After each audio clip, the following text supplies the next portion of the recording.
Hello, मैं अमर आप सबका स्वागत करता हूं आपके अपने YouTube चैनल अमर्स एकेडमी पे।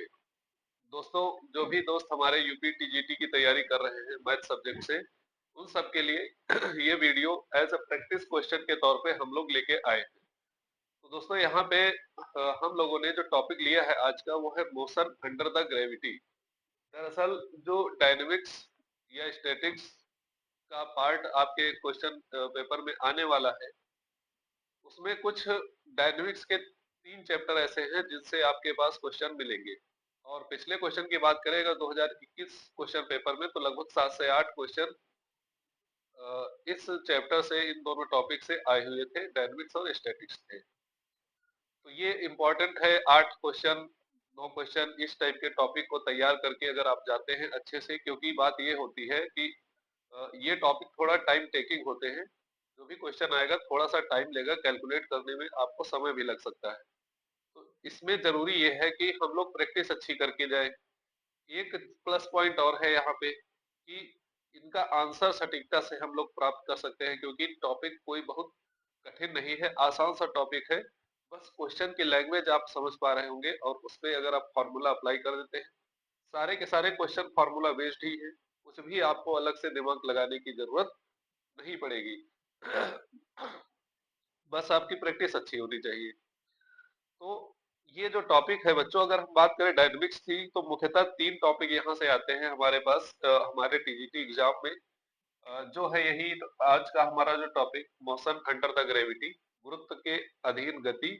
और दूसरा एक चैप्टर होता है आपका प्रक्षेप गति, प्रोजेक्टाइल मोशन, आपने देखा होगा। ठीक है, पहला जो टॉपिक है बच्चों दोस्तों, वो क्या है? ऊर्ध्वाधर गुरुत्व के अधीन ऊर्ध्वाधर गति।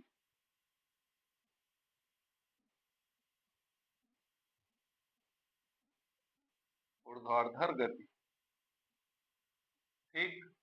इसमें क्या होगा कि किसी भी पार्टिकल को ऊपर से डालेगा या नीचे से ऊपर की ओर फेंका जाएगा, तो इस टाइप के क्वेश्चन यहाँ से मिलेंगे। दूसरा टॉपिक दोस्तों है प्रक्षेप गति, प्रोजेक्टाइल मोशन, आप लोगों ने पढ़ रखा होगा, प्रोजेक्टाइल। तीसरा टॉपिक जो है कार्य समय और ऊर्जा है, कार्य समय ऊर्जा, वर्क पावर एनर्जी, यहां से भी आपके क्वेश्चन मिल जाएंगे। तो इन तीनों टॉपिक का कंप्लीट बेसिक चीज जो है वो हमारी प्लेलिस्ट पे ऑलरेडी चैनल पे पड़ी हुई है। उसका लिंक आपको यहाँ पे मिल जाएगा या डिस्क्रिप्शन में मिल जाएगा।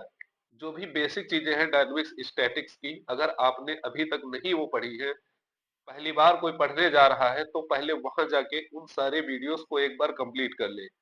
वहां पे कुछ नए क्वेश्चंस और प्रीवियस क्वेश्चंस, थोड़े थोड़े क्वेश्चन भी कराए गए हैं, मैंने कराए हैं बहुत अच्छे से। तो हर एक चीज वहां पे बताई है कि जितने टाइप के क्वेश्चन आपके मिलने वाले हैं एग्जाम में, वो सारे के सारे टॉपिक बताया गया है और साथ ही साथ उससे रिलेटेड क्वेश्चन भी कराए गए हैं।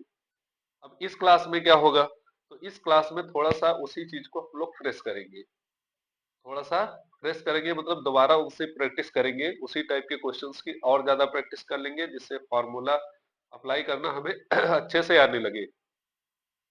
तो यहाँ पे अगर हम बात करें, थोड़ा सा रिवीजन भी लेके चलेंगे। यहाँ पे पहला टॉपिक जो है मोशन अंडर ग्रेविटी, यहाँ पे थोड़ा सा हम लोग फॉर्मूले वगैरह देख लेंगे, फिर क्वेश्चंस पे आते हैं। तो सबसे पहली चीज आती है कि हमें जान लेना है कि ग्रेविटेशनल क्या होता है, गुरुत्वीय त्वरण क्या होता है, ग्रेविटेशनल एक्सीलरेशन क्या होता है। हम लोगों ने पढ़ रखा होगा, गुरुत्वीय त्वरण, ग्रेविटेशनल एक्सेलरेशन, ठीक, ये हम लोगों ने पढ़ रखा है। होता क्या है, इस पे 2 मिनट के लिए चर्चा कर लेते हैं। अगर हम बात करें बच्चों ग्रेविटेशनल एक्सेलरेशन की या गुरुत्वीय त्वरण की, तो होता क्या है कि मास, अगर कोई भी मास है, द्रव्यमान है, तो उसकी एक प्रॉपर्टी होती है।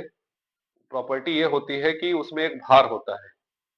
किस वजह से भार होता है? वो गुरुत्वीय त्वरण की वजह से भार होता है। वही मास, वही द्रव्यमान अगर हम लोग पृथ्वी पे रखते हैं तो उसका वजन कुछ और आएगा। वही मास हम लोग अगर किसी दूसरे प्लेनेट पे जाते हैं तो उसका वजन कुछ और आता है। किसी और प्लेनेट पे जाते हैं तो वजन कुछ और आता है। इसका अर्थ होता है कि उस ग्रह की जो ग्रेविटेशनल पावर है वो कम या ज्यादा होगी। तो इसी तरह से हमारी अर्थ के पास भी ग्रेविटेशनल पावर है, गुरुत्वीय बल है, ग्रेविटेशनल फोर्स है, जो हर चीज पे लगता है, हर एक बॉडी पे लगता है। अब ये फोर्स क्या है, जैसे हम लोग जानते हैं, हम लोगों ने बाइक चलाई है, सभी लोगों ने बाइक चलाई है। तो बाइक जब चलाते हैं तो बाइक का जो इंजन होता है वहां से पावर मिलता है पहिए को, तो उस पावर से बाइक आगे बढ़ती है। ठीक है, इंजन ने फोर्स लगाया बाइक पे तो बाइक आगे बढ़ी। अगर वो फोर्स लगातार बढ़ाते रहे, वो फोर्स लगातार बढ़ाते रहेंगे तो गाड़ी की स्पीड लगातार बाइक की स्पीड बढ़ती रहेगी। क्लियर है, क्योंकि जैसे जैसे हम लोग एक्सीलरेटर बढ़ाते हैं वैसे वैसे गाड़ी की स्पीड इंक्रीज होती जाती है। तो फोर्स अगर लग रहा है, लगातार उसी क्रम में लगता जा रहा है, तो वो उसको और गति प्रदान करता है। ये न्यूटन का नियम भी है। अगर फोर्स जो लग रहा है, Newton first second third law सभी लोग जानते हैं, उसी प्रकार से यहाँ पर भी ग्रेविटेशनल फोर्स काम करता है। ग्रेविटेशनल फोर्स हर एक पॉइंट पे, इस पूरे अर्थ पे हर एक बिंदु पे या हर एक कण पे लग रहा है। तो होता क्या है, जब किसी पार्टिकल को हम लोग ऊपर से ऐसे छोड़ देते हैं, जैसे मान लीजिए उदाहरण के लिए कि किसी पॉइंट पार्टिकल को हमने ऊपर से छोड़ दिया नीचे की ओर। अब इस पार्टिकल पे नीचे की ओर काम कर रहा है जी। जी फोर्स ने इसको खींचा अर्थ की ओर, धरातल की ओर, तभी ये नीचे आएगा। अगर कोई इसको ना खींचता तो क्या ये नीचे आता?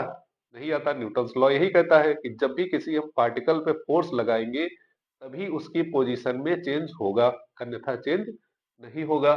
अगर ये मार्कर हमने यहाँ पे रख दिया ऐसे, तो ये नीचे चला जाएगा, अगर छोड़ देंगे तो नीचे चला जाएगा। क्यों गया नीचे? क्योंकि इस पे ग्रेविटी लगी। अब ये ग्रेविटी क्या करती है, इस पिंड पर लगातार काम कर रही है। ये ग्रेविटी लगातार इस पे काम करती है, उसकी वजह से इसकी जो स्पीड होती है यहाँ जीरो से शुरू होके लगातार इंक्रीज करती रहती है। लगातार इसकी स्पीड क्या होगी? बढ़ती रहेगी, क्योंकि इस पे जी काम कर रहा है। तो इस जी की वजह से इस पार्टिकल में जो भी एक्सेलरेशन उत्पन्न हुआ, त्वरण उत्पन्न हुआ, उसी को हम लोग गुरुत्वीय त्वरण कहते हैं। तो सीधी सीधी बात कह सकते हैं कि जब कोई कण या पिंड पर स्वतंत्र रूप से हम लोग नीचे गिराते हैं तो उसका वेग लगातार बढ़ता जाता है। उस वेग के बढ़ाने का जो कारक है वो गुरुत्वीय त्वरण कहलाता है। और ये हम लोगों ने वीडियो में डिटेल में चर्चा भी की थी। इसका मात्रक एमकेएस में 9.81 होता है, मीटर पर सेकंड स्क्वायर, और 981 होता है सीजीएस में, सेंटीमीटर पर सेकंड स्क्वायर। ये जी की वैल्यू है, दोनों याद रखिएगा, क्योंकि कहीं कहीं पर कुछ भी यूज हो सकती है। हम लोग देखते हैं यही किसी भी पार्टिकल को ऊपर से नीचे की ओर गिराया जा रहा है या नीचे से ऊपर की ओर फेंका जा रहा है। इस चैप्टर में या इस हमारे पास जो टॉपिक है इसमें ज्यादातर ऐसी क्रियाएं होंगी कि किसी भी पॉइंट को नीचे से ऊपर की ओर फेंक दिया गया है और फिर वो नीचे आएगा। तो उसी में हमारे फॉर्मूले आते हैं। अच्छा, जो न्यूटन के फॉर्मूले आप लोगों ने पढ़ रखे होंगे, ये फॉर्मूला था V बराबर यू प्लस जी टी। ठीक है, और एक था H बराबर U T plus 1/2 G T square, और थर्ड फार्मूला हमारे पास दोस्तों था वी स्क्वायर बराबर यू स्क्वायर प्लस 2GH। ये तीन फार्मूले पढ़े थे हम लोगों ने। अब यहाँ पे होता क्या है कि जैसे हम लोग किसी पार्टिकल को इस पॉइंट से ऊपर की ओर फेंक रहे हैं, ठीक है, तो ये पार्टिकल यहाँ तक जाएगा। अच्छा, फेंका जाता है तो कुछ स्पीड इसको मिली होगी, तो इसकी स्पीड जो मिली वो क्या थी? यू। यू को बोला जाता है दोस्तों प्रारंभिक वेग। प्रारंभिक वेग। उसके बाद जो जी है, इस पे जी काम करेगा, वो नीचे की ओर करेगा। जी काम करेगा, वो नीचे की ओर काम करेगा, क्योंकि ग्रेविटेशनल फोर्स या ग्रेविटेशनल एक्सेलरेशन हमेशा डाउनवर्ड ही काम करता है। क्योंकि हम हमारा पार्टिकल ऊपर की ओर जा रहा है तो इसके अपोजिट डायरेक्शन में जी है, तो इसीलिए जी माइनस में लिया जाएगा। और ऊपर जाने के बाद किसी भी पार्टिकल को आप फेंकेंगे नीचे से तो कुछ दूरी ऊपर जाएगा और ऊपर जाने के बाद कहीं पर रुक जाएगा, उसके बाद फिर नीचे गिरना शुरू होगा। तो जब ये रुक गया तो इसका अंतिम वेग क्या हो गया? शून्य हो गया। अंतिम वेग क्या हो गया? जीरो हो गया। इसको v से लिखते हैं, अंतिम वेग v से लिखते ही ये 0 हो गया। फिर अब यही पार्टिकल यहीं से इसी पॉइंट से नीचे की ओर आना स्टार्ट हो जाएगा और उसी पॉइंट पे वापस लौट आएगा जहां से ये फेंका गया था। ठीक, एक बात ध्यान रखिएगा, जितना समय ऊपर जाने में लगा है उतना ही समय नीचे आने में भी लगेगा, और जैसे जैसे स्पीड इसकी कम हुई है वैसे वैसे ही स्पीड इसकी नीचे की ओर बढ़ेगी। जितनी स्पीड से ये इधर गया था, ठीक है, वापस आते समय उतनी ही स्पीड इसको यहाँ पे मिल जाएगी।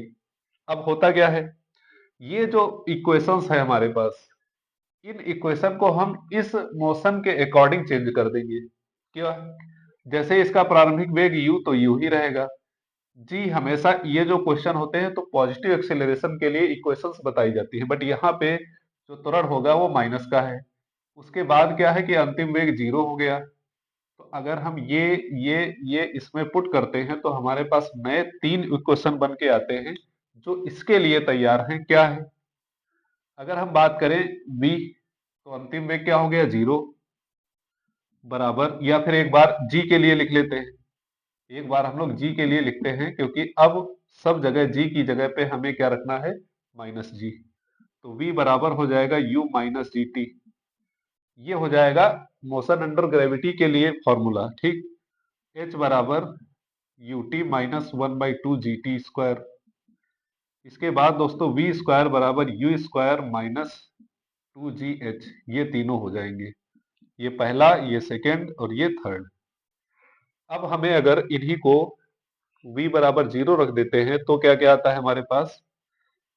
पहला पॉइंट क्या है हमारे पास, ध्यान से देखिएगा, v बराबर 0 रखने पर पहले इक्वेशन से हमें क्या मिलेगा, 0 बराबर u माइनस जी टी। ठीक, तो अगर जी टी हम इधर लाते हैं तो पॉजिटिव हो जाएगा, तो जी टी बराबर u, तो t बराबर यहां से आ जाता है u अपॉन जी। टी क्या है, नीचे से ऊपर तक जाने में लगा समय।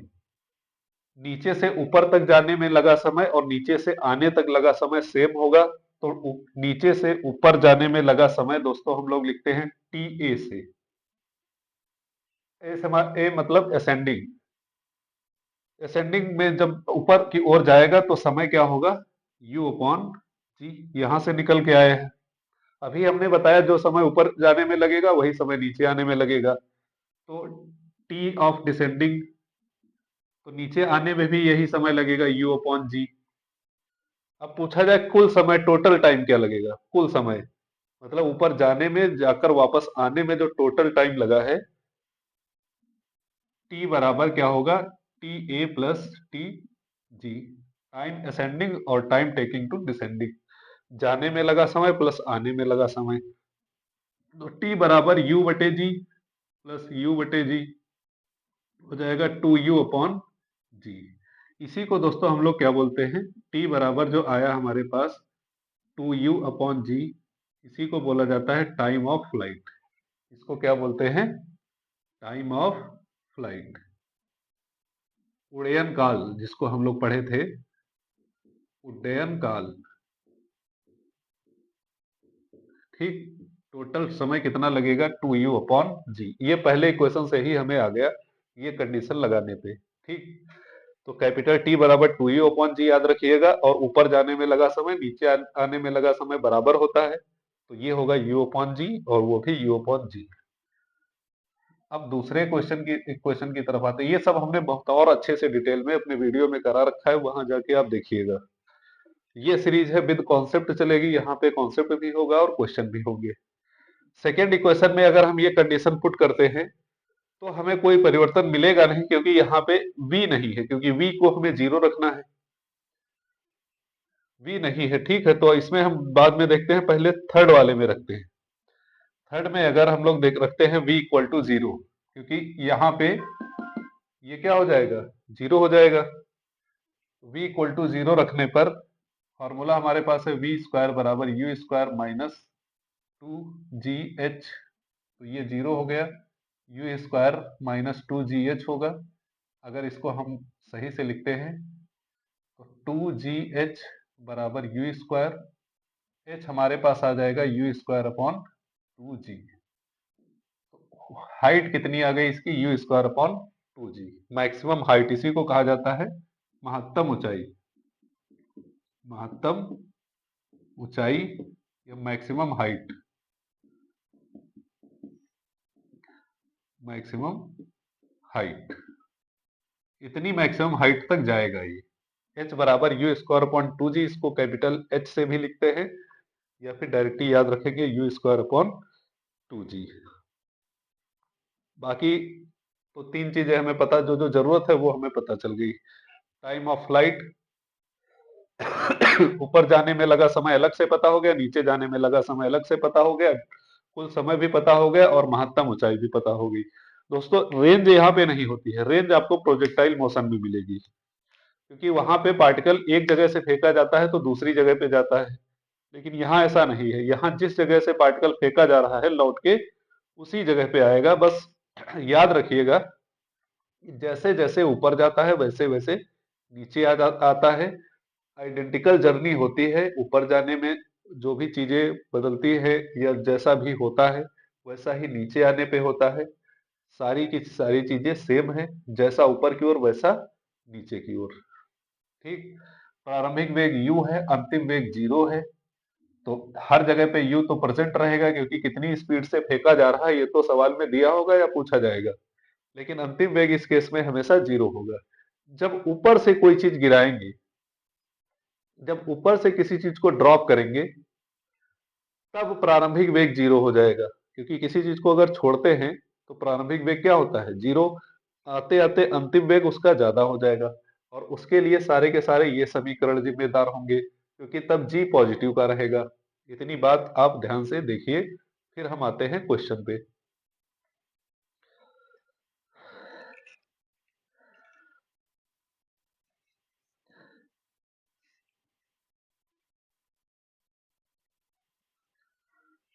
तो ये हमारा पहला क्वेश्चन है, बेसिक सा क्वेश्चन है बिल्कुल। इसे आप लोग ट्राई करना चाहे तो पहले ट्राई कर लीजिए, फिर हम इसका सॉल्यूशन करते हैं।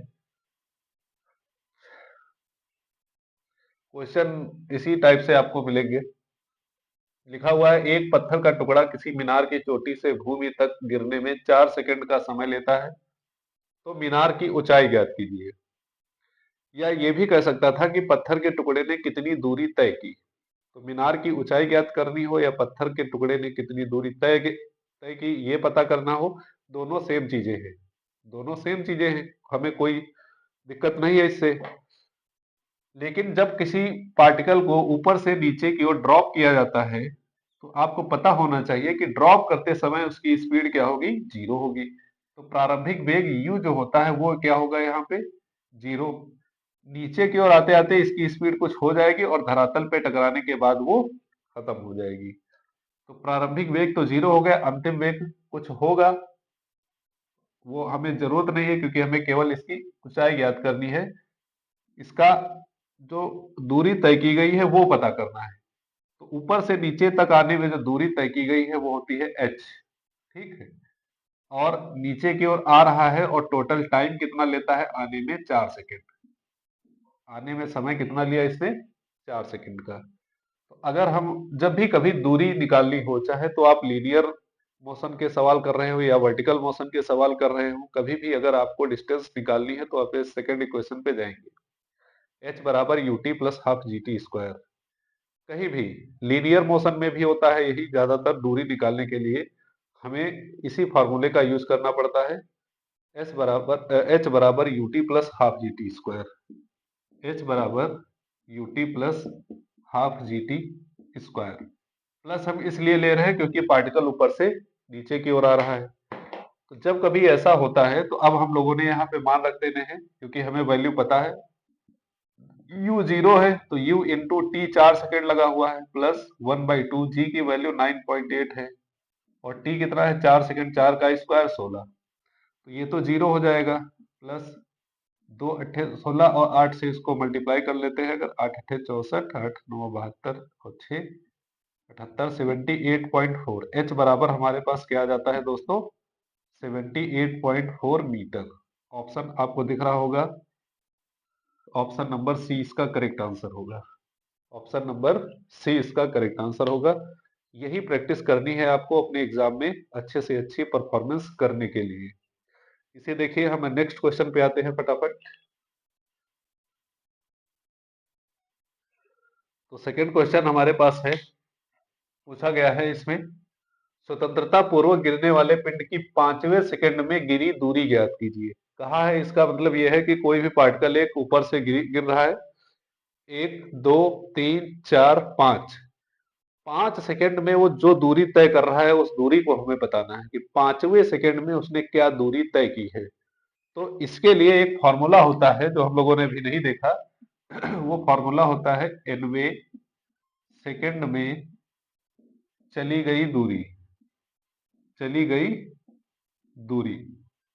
किस चीज का फॉर्मूला होता है? h बराबर u प्लस 1/2 g 2n-1। ठीक, n क्या है, कौन सा सेकंड है, किस सेकंड की बात हो रही, वो n है। h बराबर u plus 1/2 g 2n-1। n क्या है?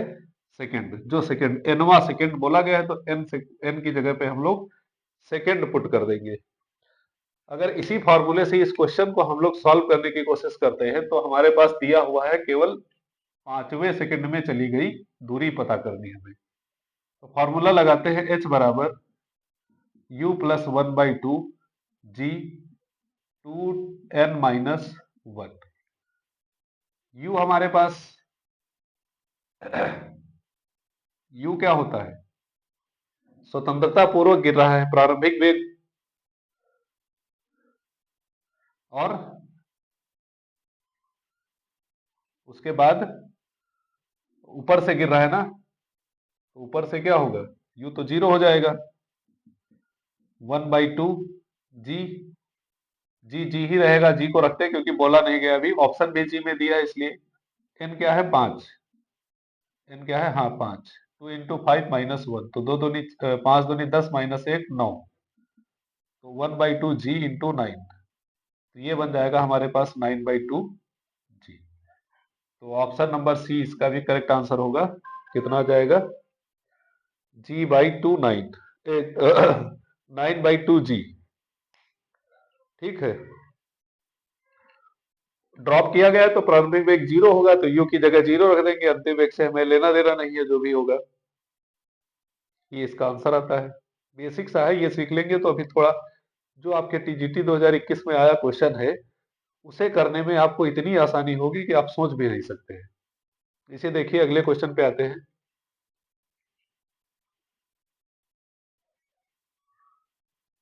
तो ये क्वेश्चन नंबर 3, ये भी उसी फॉर्मूले पे बेस्ड है जो भी हम लोगों ने किया है। इसमें पूछा गया है दोस्तों कि एक पत्थर ऊर्ध्वाधर ऊपर की ओर 25 मीटर पर सेकंड के वेग से फेंका जाता है, तो इसके द्वारा तीसरे सेकंड में चली गई दूरी ज्ञात करना है कि थर्ड सेकंड में कितनी दूरी तय कर रहा है। अगर हम यहाँ पे, और ऑप्शन भी दिए हैं, ठीक, अगर हम यहाँ पे बात करते हैं वो दूरी निकालने की जो इसने nवें सेकंड में तय की है, तो आता है हमारे पास s बराबर u प्लस 1/2 g 2n-1। ठीक, तो s बराबर क्या आएगा, u हमारे पास क्या है, 25 मीटर के वेग से ऊपर फेंका जा रहा है। अच्छा, यहाँ पे ऊपर की ओर फेंका जाना है तो g यहाँ पे निगेटिव होगा, इसलिए ये माइनस का हो जाएगा। ठीक, u है दोस्तों 25 माइनस 1/2, g को 10 रख देते हैं, और 2n तीसरा सेकंड, 2 3 6 -1, ये हमारे पास 2 5 10, s बराबर आ जाएगा 25 माइनस, ये हो जाएगा 2 3 6 -1 5, और 5 का 5 से गुणा करेंगे 25, तो 25 में से 25 माइनस हो जाएगा, क्या आएगा, 0। मतलब उसने कितनी दूरी तय की, 0। ऑप्शन तो आपको यहाँ पे मिल गया 0 मीटर, लेकिन क्या इसका मतलब समझ पाए आप? क्या ऐसा हो सकता है कि एक पत्थर 25 मीटर पर सेकंड की स्पीड से ऊपर फेंकिए, वो चली गई दूरी 0 हो, चली गई दूरी 0 हो? क्या ऐसा होगा कभी? तो हो सकता है, ये दूरी नहीं निकली है, दरअसल ये विस्थापन निकला है। और दूरी कहने का मतलब ही था, वो आपसे विस्थापन पूछना चाह रहा है कि विस्थापन क्या होगा। और जब भी प्रोजेक्टाइल इस मोशन अंडर ग्रेविटी या ऐसे मोशन की बात करते हैं तो यहाँ पे डिस्प्लेसमेंट हमेशा जीरो होता है, क्योंकि पार्टिकल जिस पॉइंट से ऊपर जाता है और उसी पॉइंट पे लौट के वापस आ जाता है। तो यहाँ से विस्थापन या डिस्प्लेसमेंट बच्चों क्या होता है दोस्तों, जीरो हो जाता है। कहने का मतलब क्या, जब थर्ड सेकेंड चल रहा था तो उतने सेकेंड में इसने अपनी ऊपर जाने की दूरी और नीचे जाने की दूरी कंप्लीट कर ली। तीसरे सेकंड में इसने अपनी दूरी क्या कर ली, कंप्लीट कर ली। इसका मतलब कुछ सेकंड में ऊपर गया है, कुछ सेकंड में नीचे आया है, लेकिन तीसरा सेकंड जब से चालू हुआ तो तीसरे सेकंड में इसने दूरी कंप्लीट कर ली, इसलिए यहाँ पे दूरी जीरो आई है। इसका डिस्प्लेसमेंट क्या आएगा, जीरो आएगा, क्योंकि ये ऊपर गया तो लेकिन 3 सेकंड में ही वापस आ गया। तो हमें पता नहीं चल पाया कि ये कहाँ पे था, लेकिन कंफर्म हो गया कि डिस्प्लेसमेंट अगर जीरो आया, इसका अर्थ ये है कि जहां से फेंका गया था ये लौट के वहां पे वापस आ गया। ठीक, तो ये अच्छा क्वेश्चन था। थोड़ा ऐसे क्वेश्चन आपको एग्जाम में घुमा सकते हैं, क्योंकि आपको दिमाग में आएगा कि अरे ये तो जीरो आ रहा है, कुछ गलत कर दिया है क्या, तो समस्या हो गई क्या। तो इन चीजों में आप थोड़ा सा समझ के चलिएगा। अगर आप टाइम निकालना चाहते हैं तो टी बराबर अभी बताया था यू अपॉन जी होता है, ऊपर जाने में लगा समय और यही होता है नीचे आने में लगा समय। तो यू अपॉन जी, यू की बात करते हैं 25 और जी होता है 10। ठीक है, तो यहां से टी ए आपको मिल जाएगा 2.5, मतलब ऊपर जाने में लगा समय क्या है 2.5 सेकेंड और नीचे आने में लगेगा केवल 0.5 सेकेंड, या 2s बराबर ये सारी चीजें आपको निकल के आ जाती है।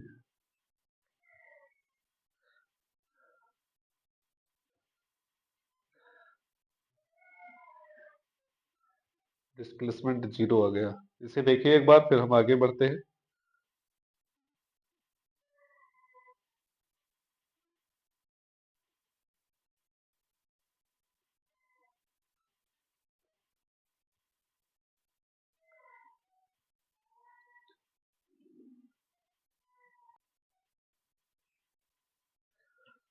ये क्वेश्चन देखिए दोस्तों ध्यान से।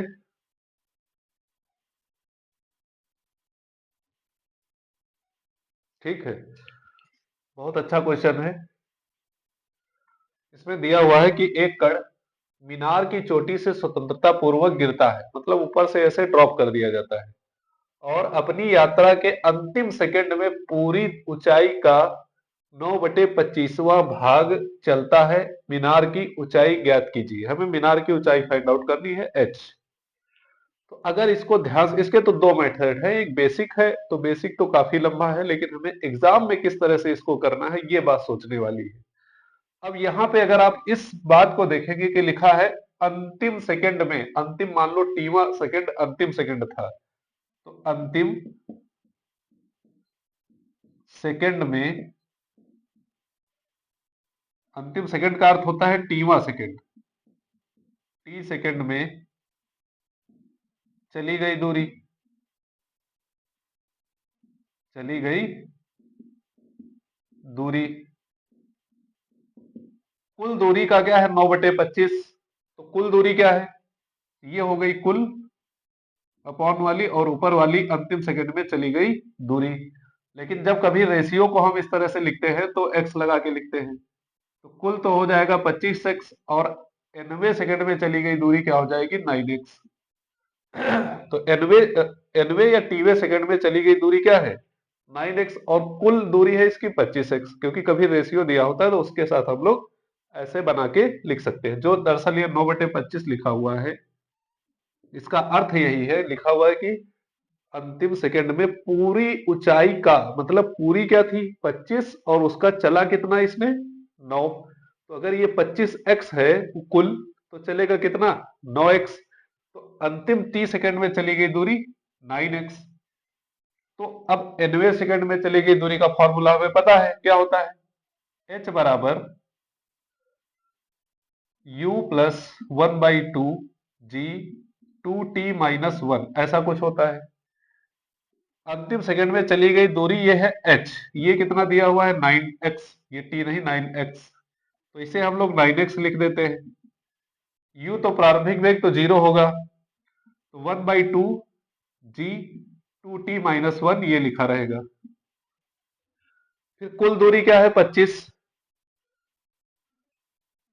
अगर h बराबर U T plus half G T square लगाते हैं कुल दूरी के लिए, तो कुल दूरी क्या है अब यहाँ पे 25x बराबर, यहाँ पे लिखते हैं 25x बराबर प्रारंभिक वेग u जीरो, तो u का t से मल्टीप्लाई होगा जीरो, तो बचेगा 1/2 G T square, 1/2 G T square. अब अगर हम इन दोनों इक्वेशन को डिवाइड कर देते हैं, डिवाइड करने के बाद x x cancel, 1/2 g 1/2 g cancel, बचा क्या 9/25 equal to 2t minus 1/t square. ये क्वाड्रेटिक इक्वेशन आ गई। यहाँ पे हम लोग t की कोई वैल्यू अगर देख के लिख पा रहे हैं, देखिए टी स्क्वायर बराबर 25 लिखा हुआ है, टी स्क्वायर बराबर 25 मतलब टी की वैल्यू क्या होगी 5। तो टी का अगर ऊपर वैल्यू रख रहे हैं तो क्या 9 आ रहा है, तो 2 पंचे 10 माइनस 1 9, ये तो यही मिल गया, टी की वैल्यू क्या मिल गई 5, मतलब टी बराबर क्या था 5 सेकेंड। अब हमें चाहिए थी कुल दूरी, तो कुल दूरी क्या है 25x बराबर 1/2 जी टी स्क्वायर, टी हमें मिल गया 5 सेकेंड, वो छोड़ो, ठीक है। और एक तरीके से हमें हमें तो 25 वो निकालना है ना, एक सेकेंड, ठीक, x की वैल्यू फाइंड आउट करनी पड़ेगी, या 25x की वैल्यू ये ऐसे ही डायरेक्ट आ जाएगी। तो g है 9.8 और t है 5, तो 5 का स्क्वायर 25, इसको डिवाइड कर देते हैं, तो 2 4 जा 8 और 25 इंटू 4.9 मल्टीप्लाई कर लेते हैं, 25 9 225, 25 का 9 से मल्टीप्लाई करेंगे 225 की 5 22, 25 चौको 122 122, ऑप्शन नंबर ए आ गया इसका, 122.5 मीटर चलेगा। ये अपने मतलब ये कुल दूरी कितनी चलेगी भाई, 25x की दूरी निकाल ली हमने, देखिए ध्यान से 25x की ही वैल्यू निकली है, कितना है 122.5 मीटर। इस तरह से ये सवाल हमें करना है, बहुत इंपॉर्टेंट क्वेश्चन है। टीजीटी 2022 में 100% इस टाइप का क्वेश्चन आएगा जरूर, अगर इस टाइप के क्वेश्चंस की प्रैक्टिस किए हैं तभी ऐसे कर पाएंगे। बहुत बेहतरीन चीजें आपके लिए यहाँ पे लाई गई हैं, काफी एक्सपीरियंस है, काफी चीजों को देखने समझने के बाद ही ये सारी चीजें आपको दी जा रही हैं। जरूर किसी डिजिटल बोर्ड पे ये सब नहीं है, लेकिन जो भी है वो आपके लिए 101% लाभदायक है, बेनिफिट करेगा 100%। बहुत लोग केवल ऐसे ही व्हाइट बोर्ड देख के ही वीडियो छोड़ के चले जाते हैं। जो लोग मैं बोल रहा हूं कि जो मेरी प्लेलिस्ट पड़ी हुई है डायनेमिक्स और स्टैटिक्स की, वो अगर आपने कंप्लीट कर ली, उस पे क्वेश्चन अगर आपने लगा लिए, प्रैक्टिस कर लिए, तो उससे बाहर कोई क्वेश्चन आपके पास नहीं जाएगा। कोई भी किताब, कोई भी बुक खरीदने की जरूरत नहीं है, प्रीवियस ईयर के क्वेश्चन आपके पास हैं, जो जो टॉपिक से क्वेश्चन आता है वो सारे टॉपिक मैंने करा रखे हैं, स्टैटिक्स और डायनेमिक्स के, हर एक टॉपिक को अलग अलग चैप्टर वाइज, उसे देखिए। फिर ये तो प्रैक्टिस क्वेश्चन चल ही रहा है, इसमें कुछ आए हुए क्वेश्चन भी प्रीवियस ईयर करेंगे, कुछ नए क्वेश्चन भी सॉल्व करेंगे। तो इसे देखिए, ये बहुत बेसिक सा था, इसको लॉन्ग में भी लगा सकते हैं, मान वान के होता है सब, टी टी माइनस वन दुनिया बॉल, ये आसान तरीका है। अगर यहाँ पे आपको समस्या आ रही है तो क्वाड्रेटिक इक्वेशन है, जहां पर भी ऐसा बनता है वहां पे हम लोग थोड़ा वैल्यू सोचने की जरूरत पड़ती है कि अगर टी स्क्वायर 25 है, इसका अर्थ टी क्या होगा 5 होना चाहिए। ऊपर भी रख के देखा तो यहाँ भी 9 मिल रहा है, तो टी को वेरीफाई कर लिया, रखा, आंसर मिल गया, आगे बढ़ गए। देखिए ध्यान से अगले क्वेश्चन पे आते हैं। तो क्वेश्चन लिखा हुआ है यहाँ पे, बस यही लास्ट क्वेश्चन है, शायद मोबाइल की बैटरी भी बहुत ही कम हो गई है। ठीक है, ठीक, ये क्वेश्चन लिखा हुआ है, जल्दी से देख लीजिए इसको। एक पत्थर किसी ऊंचाई से स्वतंत्रता पूर्वक गिरता है और पृथ्वी पर 5 सेकंड में पहुंच जाता है। यदि वह 3 सेकंड के बाद रोक लिया जाए और फिर गिरा दिया जाए तो ज्ञात कीजिए शीर्ष दूरी कितने देर में तय करेगा। बहुत अच्छा क्वेश्चन है, ये भी आपके टीजीटी 2022 और अभी नई वैकेंसी भी आने वाली है। आज ही अपडेट मिला है कि अप्रैल मई तक 35,000 लगभग नई वैकेंसी आ रही है आपके पास।